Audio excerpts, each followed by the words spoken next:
शिक्षा का विषय एक बहुत ही बुनियादी और गहरा सवाल है। ये सवाल एक किताब के जरिए उठाया गया है जिसका नाम है क्या कुरान पाक कलाम इलाही है। तो जैसा कि नाम से ही जाहिर है, हम इस किताब में जो तल्क दिए गए हैं, जो सबूत दिए गए हैं, उनकी गहराइयों में उतरेंगे। हमारा मकसद ये समझना है कि ये किताब कुरान को एक ईश्वरीय ग्रंथ साबित करने के लिए कौन कौन सी दलीलें देती है। चलिए इस पड़ताल को शुरू करते हैं। बिल्कुल। देखिए, इस किताब का जो पूरा ढांचा है वो एक बहुत ही सीधे तर्क पर टिका है।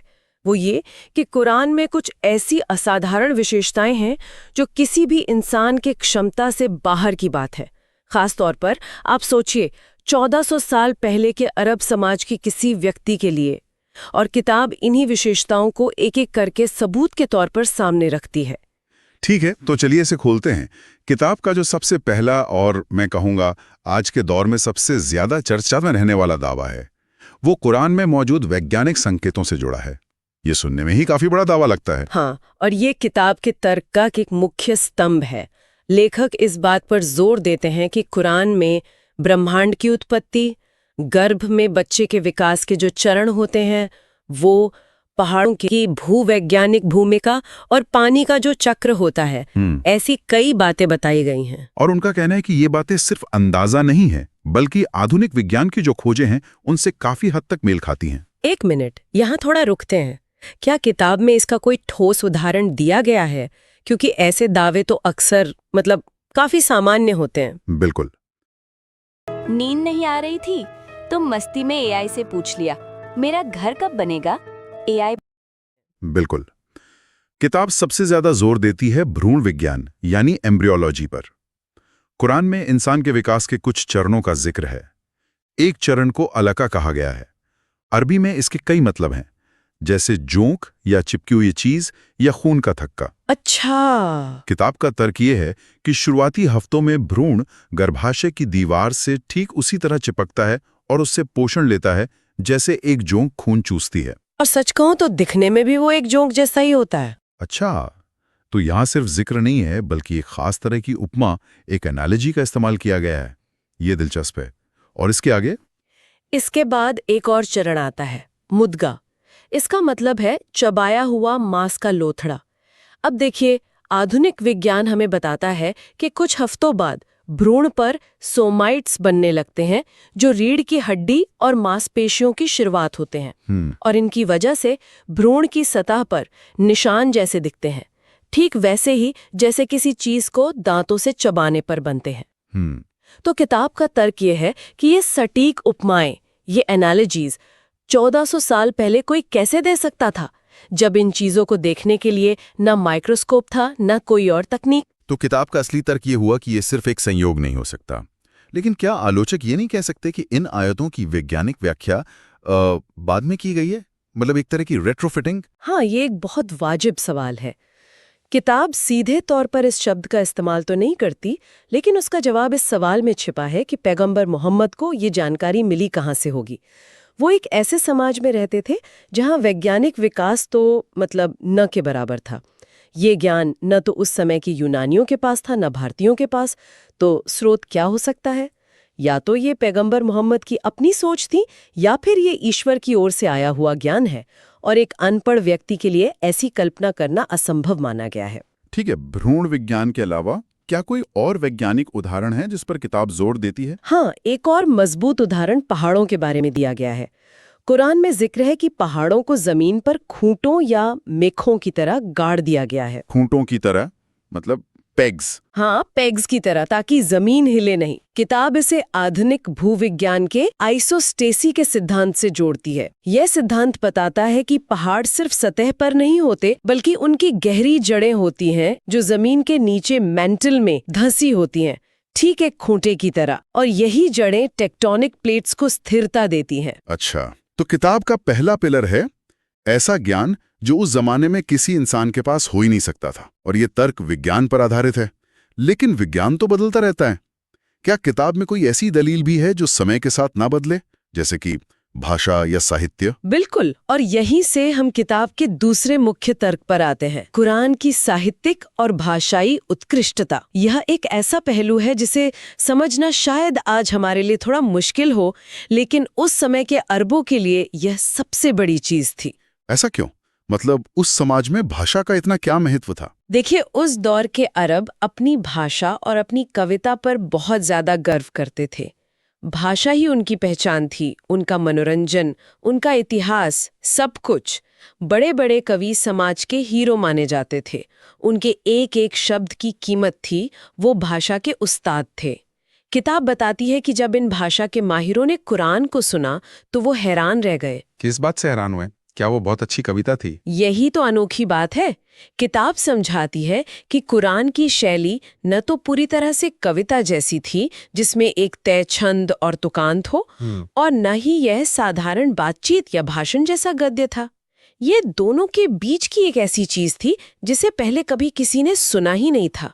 उसमें कविता जैसी लय और सुंदरता थी, लेकिन गद्य जैसी आजादी और गहराई भी थी। तो ये अपने आप में एक नया साहित्यिक रूप था। बिल्कुल, और ये उस समय के सबसे बड़े कवियों के लिए भी एक चुनौती जैसा था। चुनौती? सिर्फ चुनौती नहीं, बल्कि एक तरह का चमत्कार माना गया। किताब इस बात पर बहुत जोर देती है कि कुरान ने खुद एक खुली चुनौती दी। पहले कहा कि इसके जैसा पूरा ग्रंथ बना लाओ। जब कोई नहीं कर सका तो कहा कि चलो 10 अध्याय ही बना लो, और आखिर में चुनौती को और कम करके कहा गया कि सिर्फ एक अध्याय या एक आयत ही इसके जैसी बनाकर दिखा दो। ये तो एक बहुत बड़ा दावा है, लेकिन बराबरी कर सकने का कोई पैमाना है क्या? ये पूरी तरह से सब्जेक्टिव नहीं है कि सुनने वाले को क्या पसंद आता है? अच्छा सवाल है। किताब इस नजरिए का जवाब देते हुए कहती है कि ये सिर्फ सुंदरता की बात नहीं है, बल्कि भाषा की सटीकता, गहरे अर्थ, भावनाओं पर उसका असर और उसमें किसी भी तरह की गलती या कमजोरी का न होना, इन सब का मिश्रण है। किताब के अनुसार इतिहास में पैगंबर मोहम्मद के कई दुश्मनों ने कोशिश की, लेकिन वे असफल रहे। बल्कि कई बड़े कवि और भाषा के जानकार कुरान की भाषा से इतने प्रभावित हुए कि उन्होंने इस्लाम स्वीकार कर लिया। और लेखक की सबसे बड़ी दलील यह है कि ये सब एक ऐसे व्यक्ति की जबान से निकल रहा था जो पढ़ा लिखा नहीं था, जिसे उम्मी कहा जाता है। एक अनपढ़ व्यक्ति का भाषा का ऐसा शाहकार पेश करना अपने आप में एक चमत्कार माना गया है। ठीक है, तो पहला तर्क था वैज्ञानिक ज्ञान, दूसरा है साहित्यिक चमत्कार। ये दोनों दिमाग और कला की क्षमताओं से जुड़े हैं। लेकिन क्या किताब में ऐसी दलीलें भी हैं जो सिर्फ शब्दों से आगे जाके भविष्य या गुजरे हुए कल की घटनाओं पर आधारित हों? मतलब क्या इसमें भविष्यवाणियों का जिक्र है? हाँ, और ये किताब का तीसरा मजबूत तर्क है। भविष्य का ज्ञान एक ऐसी चीज है जो साफ तौर पर इंसानी क्षमताओं से परे मानी जाती है। किताब में इसका सबसे प्रमुख उदाहरण रोमन और फारसी साम्राज्यों के युद्ध का दिया गया है। कुरान के 30वें अध्याय सूरे अर्रूम में ये भविष्यवाणी की गई थी कि रोमन, जो फारसियों से बुरी तरह हार गए हैं, वो कुछ ही सालों में दोबारा जीत हासिल करेंगे। उस समय के हालात क्या थे?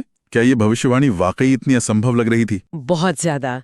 किताब उस समय का ऐतिहासिक संदर्भ बताती है। फारसियों ने रोमनों को लगभग तबाह कर दिया था। उनके बड़े बड़े शहर दमिश्क, यरूशलेम, सब पर फारसियों का कब्जा हो गया था। रोमन साम्राज्य अपने पतन के कगार पर था।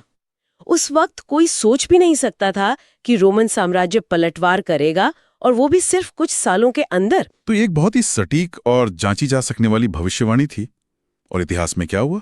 इतिहास गवाह है कि कुछ ही सालों बाद रोमन सम्राट हरक्यूलिस ने एक जबरदस्त पलटवार किया और फारसियों को बुरी तरह हराकर अपने सारे इलाके वापस जीत लिए।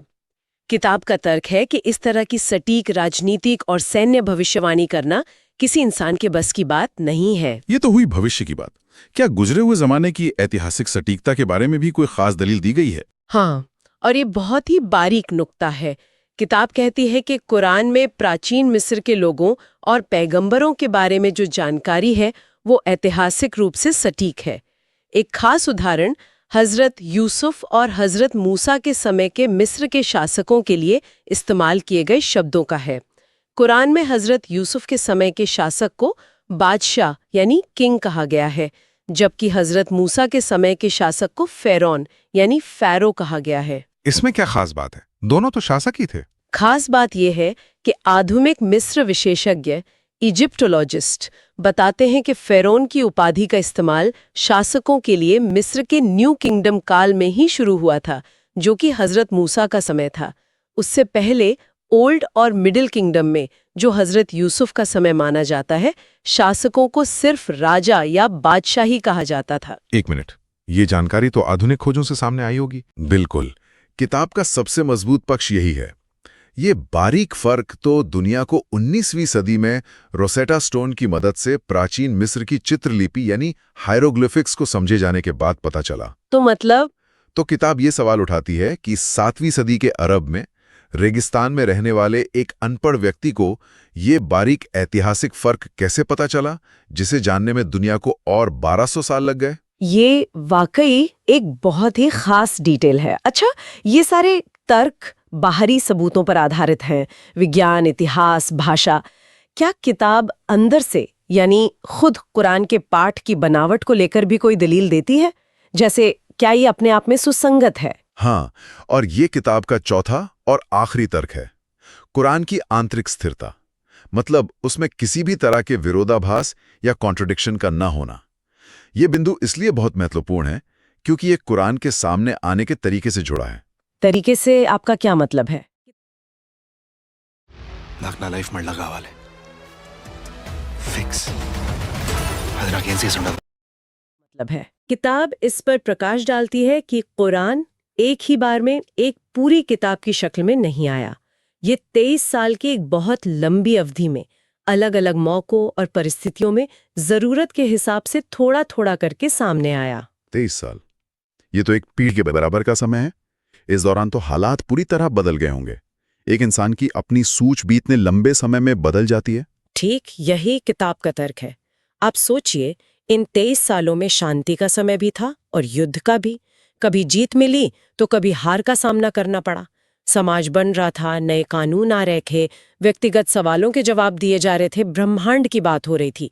किताब का तर्क है कि अगर कोई इंसान इतने लंबे समय में इतने अलग अलग विषयों पर इतने बदलते हालात में कोई किताब लिखे तो उसमें भूल चूक, विरोधाभास और विचारों में बदलाव आना तय है। तो इसका मतलब ये हुआ कि 23 सालों के उतार चढ़ाव के बावजूद एक ऐसे ग्रंथ का सामने आना जो हर तरह से सुसंगत हो, जिसमें कोई भी बात दूसरी बात को ना काटती हो, यही अपने आप में एक सबूत है कि ये किसी इंसान का काम नहीं है। किताब के अनुसार यही इसका सीधा निष्कर्ष है, बल्कि कुरान खुद इस बात की ओर ध्यान दिलाता है और एक आयत में कहता है, क्या वे कुरान पर गौर नहीं करते?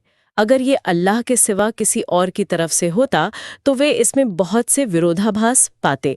तो ये पूर्ण स्थिरता और सामंजस्य इसके ईश्वरीय स्रोत का एक आंतरिक प्रमाण माना गया है। तो इन सब बातों का क्या मतलब निकलता है? हमने देखा कि यह किताब कुरान के ईश्वरीय ग्रंथ होने के पक्ष में 4 मुख्य स्तंभ रखती है। पहला, ऐसे वैज्ञानिक तथ्य जिनका ज्ञान उस समय असंभव था। दूसरा, एक ऐसी साहित्यिक शैली जो बेजोड़ और अनोखी थी। तीसरा, सच्ची भविष्यवाणियां और बारीक ऐतिहासिक सटीकता। और चौथा, 23 सालों में सामने आने के बावजूद पूर्ण आंतरिक स्थिरता। संक्षेप में किताब का मुख्य संदेश यही है कि इनमें से किसी एक तर्क को शायद कोई संयोग या मानवीय प्रतिभा कहकर नजरअंदाज कर दे, लेकिन जब इन सभी तर्कों को एक साथ मिलाकर देखा जाता है, वैज्ञानिक, साहित्यिक, ऐतिहासिक और तार्किक चमत्कार, तो ये एक ऐसा मामला बनता है जिसे खारिज करना बहुत मुश्किल हो जाता है। किताब ये दलील देती है कि इन सब का एक साथ होना इस बात की ओर मजबूती से इशारा करता है कि इसका स्रोत इंसान से बढ़कर कोई और है। इस पूरी चर्चा से एक विचार सोचने के लिए मिलता है। यह किताब विश्वास और तर्क के बीच के रिश्ते को एक नए तरीके से सामने रखती है। यह हमें इस सवाल पर सोचने के लिए मजबूर करती है कि किसी भी ऐतिहासिक या धार्मिक ग्रंथ की प्रामाणिकता को परखने के लिए सबूत की परिभाषा